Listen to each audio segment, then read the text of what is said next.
नमस्कार, मैं योगेश राणा। ऐसा लग रहा था उत्तराखंड में बीजेपी में जो घमासान मचा हुआ है वो थम जाएगा, लेकिन अरविंद पांडे ने गदरपुर में जो शक्ति प्रदर्शन किया और उसके बाद अब बीजेपी में कुछ नेताओं ने एक के बाद एक जो प्रेस कॉन्फ्रेंस की, इससे यह बात साबित हो गई है कि ये जो घमासान है ये थम नहीं रहा, नेक्स्ट लेवल पर जा रहा है। ये प्रेस कॉन्फ्रेंस बता रही है कि उत्तराखंड में बीजेपी के मौजूदा नेतृत्व और अरविंद पांडे के बीच में मचा ये कोहराम समाप्त नहीं हो रहा है, बल्कि इसमें कुछ और नई बातें निकलकर सामने आ रही है।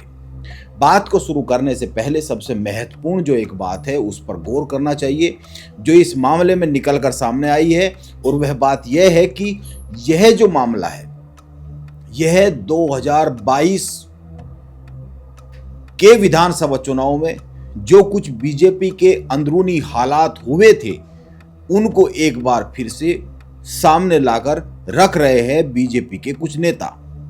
काशीपुर के मेयर दीपक बाली, बीजेपी के प्रदेश मंत्री गुंजन सुखीजा और किच्छा के पूर्व विधायक राजेश शुक्ला ने एक प्रेस कॉन्फ्रेंस की। इन तीनों ही लोगों ने और मीडिया के आगे एक ही लाइन पर खड़े होकर बयान दिया, यानी कि एक ही बात पर अपनी बात रखी। इन तीनों नेताओं की बातों का अगर कोई एक निष्कर्ष निकाला जाए तो वो एक ही लाइन पर आकर निकलता है। इन तीनों लोगों ने कहा कि एक गिरोह है बीजेपी में जो उत्तराखंड में मुख्यमंत्री पुष्कर सिंह धामी को मुख्यमंत्री के पद पर देखना नहीं चाहता। राजेश शुक्ला और दीपक बाली ने तो बहुत ही साफ साफ ये कहा कि इसी गिरोह ने मुख्यमंत्री पुष्कर सिंह धामी को 2022 के विधानसभा चुनाव में खटीमा से चुनाव हरवाने का काम किया। दीपक बाली ने तो यहां तक कहा कि इन लोगों से अपने से कम उम्र के मुख्यमंत्री पुष्कर सिंह धामी को मुख्यमंत्री पद पर देखा जाना बर्दाश्त नहीं हो रहा है। इन्होंने यह भी कहा, दीपक बाली ने, कि यह ठीक है कि अरविंद पांडे 5 बार के विधायक है, सीनियर नेता है और बीजेपी के कुछ और भी वरिष्ठ नेता है, लेकिन बीजेपी के हाईकमान ने, दिल्ली नेतृत्व ने इन लोगों से कम उम्र के व्यक्ति को मुख्यमंत्री बना दिया और उनका जो कार्यकाल है वो बहुत सही रहा, विकास हो रहा है। इसी कारण इन लोगों को परेशानी हो रही है। एक गिरोह, मैं गिरोह ही नाम दूंगा उसको, एक गिरोह लगातार माननीय मुख्यमंत्री श्री पुष्कर सिंह धामी जी के विकास के रास्ते को रोकने के लिए जिस तरीके के छल प्रपंच, जिस तरीके के षड्यंत्र लगातार कर रहे हैं, तो उन्हीं पर आज मुझे लगा कि मुझे आप लोगों के सम्मुख आकर बात करनी चाहिए। तो ये वही लोग हैं जो भारतीय जनता पार्टी को अपनी मां कहते हैं। ये वही लोग हैं जब भारतीय जनता पार्टी एक मां अपने एक पुत्र को, जो इन वरिष्ठ लोग मतलब उम्र में ज्यादा लोगों के सामने अपने एक पुत्र को, जो इन सब से हो सकता है कि उम्र में कम हो सकता है कि वो 5 बार के विधायक ना हो, लेकिन उस पार्टी रूपी संगठन, उस मां रूपी पार्टी का विश्वास उनकी काबिलियत पर इतना था कि उन्होंने उन्हें प्रदेश की बागडोर सौंपी। आप जानते हैं कि माननीय मुख्यमंत्री श्री पुष्कर सिंह धामी जी चुनाव हारे नहीं थे खटीमा से, उनको चुनाव हरवाया गया था। उस दिन के चलते हुए षड्यंत्र आज तक जारी है। मैं बात करने जा रहा हूं अरविंद पांडे जी की। उन्होंने काशीपुर को हल्दी घाटी का मैदान बना दिया है। अरे आप गदरपुर के गदर को काशीपुर के साथ साथ क्या सब जगह फैलाना चाहते हैं?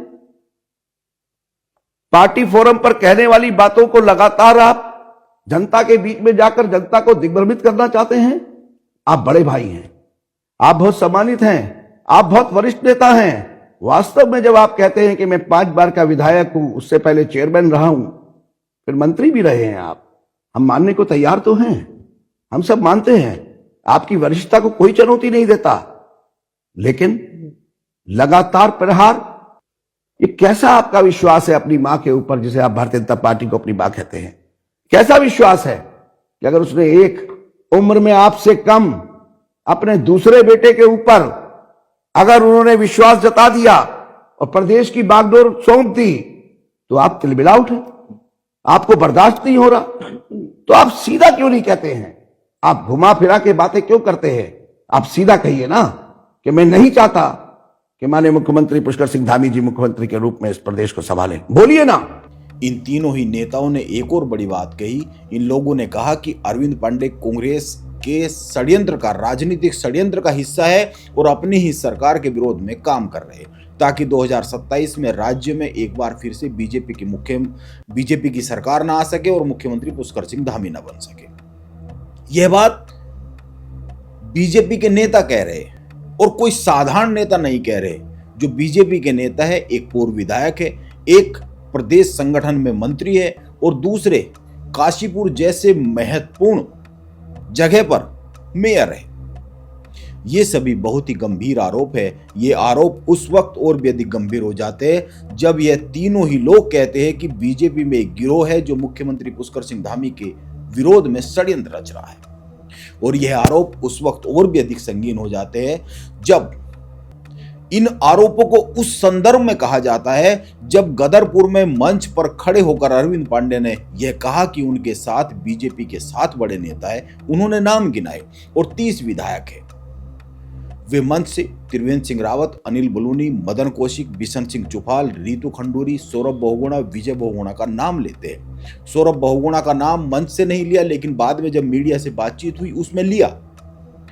जब अरविंद पांडे मंच से इन लोगों का नाम लेते हैं और अगले ही दिन काशीपुर के मेयर दीपक बाली और बीजेपी संगठन में प्रदेश मंत्री गुंजन सुखीजा प्रेस वार्ता कर ये कह देते हैं कि एक गिरोह है जो मुख्यमंत्री धामी के विरोध में षड्यंत्र रच रहा है, तो यह बहुत साफ होता हुआ दिख रहा है कि बीजेपी में हालात बड़े विस्फोटक हैं।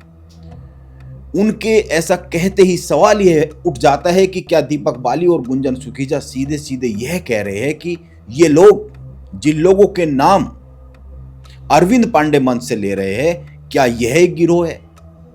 हालांकि ये लोग बहुत साफ साफ कहते हैं कि सीनियर नेता है, अरविंद पांडे का तो नाम भी लेते हैं, बाकी किन्हीं लोगों के नाम नहीं लेते, लेकिन बात तो साफ साफ सी दिखती है।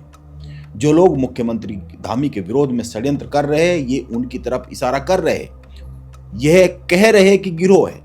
वैसे तो एक प्रेस कॉन्फ्रेंस खटीमा में भी हुई है। खटीमा में उधम सिंह नगर जिले के बीजेपी पदाधिकारियों ने प्रेस कॉन्फ्रेंस कर अरविंद पांडे के व्यवहार और बयानों को पार्टी को असहज करने वाला बताया है। बीजेपी संगठन के जिला उपाध्यक्ष अमित कुमार पांडे और जिला महामंत्री रमेश चंद्र जोशी ने खटीमा में प्रेस कॉन्फ्रेंस की और बीजेपी के विधायक, अपने ही विधायक, गदरपुर से विधायक अरविंद पांडे की गतिविधियों की आलोचना की। लेकिन इन प्रेस कॉन्फ्रेंस से भी बड़ा एक सवाल मौजूदा समय में उत्तराखंड में बीजेपी की अंदरूनी राजनीति में बन रहा है और वो सवाल यह बन रहा है कि यदि अरविंद पांडे और कुछ अन्य लोग उत्तराखंड में बीजेपी के मुख्यमंत्री पुष्कर सिंह धामी को पद से हटाने का षड्यंत्र रच रहे हैं, तो बीजेपी के प्रदेश अध्यक्ष महेंद्र भट्ट क्या कर रहे हैं? महेंद्र भट्ट का हालांकि एक बयान और सामने आया है। उन्होंने मीडिया को यह बयान दिया है, अखबारों में यह बयान छपा है। उन्होंने कहा है कि बीजेपी ने, यानी कि उन्होंने नेताओं की बयानबाजी पर रोक लगा दी है। यदि कोई अब भी बयानबाजी करेगा तो उस पर कार्रवाई होगी।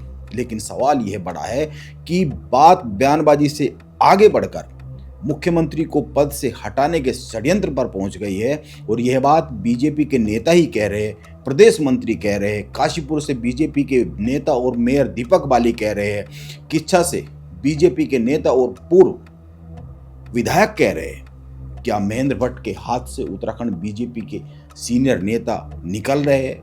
क्या महेंद्र भट्ट के हाथ से उत्तराखंड में बीजेपी का यह जो माहौल है, यह उनके हाथ से बाहर होता हुआ जा रहा है? सवाल ये भी उठ रहे हैं और यह सवाल इसलिए भी उठ रहे हैं क्योंकि बीजेपी के विधायक अरविंद पांडे ने गदरपुर में जो जनसभा की उसमें एक बड़ी बात कही। उन्होंने कहा कि बीजेपी के 30 विधायक उनके साथ है। जब अरविंद पांडे की मुख्यमंत्री पुष्कर सिंह धामी से तनातनी चल रही है और जब अरविंद पांडे पर बीजेपी के नेता ही यह गंभीर आरोप लगा रहे हैं कि वे मुख्यमंत्री धामी को पद से हटाने के षड्यंत्र का हिस्सा है, तो ऐसे में यदि अरविंद पांडे का यह बयान आता है कि उनके साथ 30 विधायक है और पार्टी के 7 सीनियर नेता है, तो फिर इसको पार्टी के प्रदेश अध्यक्ष कितनी गंभीरता से ले रहे हैं, यह भी एक सवाल बन जाता है। यह बात न तो मीडिया कह रहा है कि मुख्यमंत्री को पद से हटाने की साजिश हो रही है, ना ही कोई पत्रकार सूत्रों के हवाले से कह रहा है। यह बात तो अब बीजेपी के नेता खुद कह रहे हैं। अरविंद पांडे पर गंभीर आरोप लगा रहे हैं और अरविंद पांडे भी गंभीर आरोप लगा रहे हैं, क्योंकि अरविंद पांडे पहले कह चुके हैं कि उनकी राजनीतिक हत्या की कोशिश हो रही है। कुछ समय पहले उन्होंने ये कहा था और भी गंभीर आरोप लगाए थे। अब अरविंद पांडे कह रहे हैं मंच से कि उनके पास 30 विधायक हैं। उनकी इस बात का सीधा सीधा संदेश ये जाता है दिखता है कि बीजेपी के 47 में से 30 विधायक तो अरविंद पांडे के साथ है। वो कह रहे हैं, इसीलिए वो कुछ भी कर सकते हैं। क्या यह बीजेपी के नेतृत्व पर दबाव बनाने की एक रणनीति है? इतनी बात होने के बाद भी आखिर बीजेपी के प्रदेश अध्यक्ष महेंद्र भट्ट ने अभी तक कोई सीधी कार्रवाई करते हुए इस माहौल पर अरविंद पांडे पर या और भी अन्य जो नेता है जो एक दूसरे को षड्यंत्रकारी बता रहे, एक दूसरे को लेकर माहौल बिगाड़ने की बात कर रहे हैं, ये एक सवाल बन जाता है। और 2022 का जो विधानसभा चुनाव हुआ उस वक्त भी, और जब परिणाम आया, परिणाम आने के बाद भी इसी तरह के हालात थे। हालांकि उस वक्त भी इससे भी गंभीर हालात थे और उस वक्त भी सीधे सीधे आरोप लगे थे कि बीजेपी में उत्तराखंड में एक खेमे ने दूसरे खेमे को हराने का काम किया है।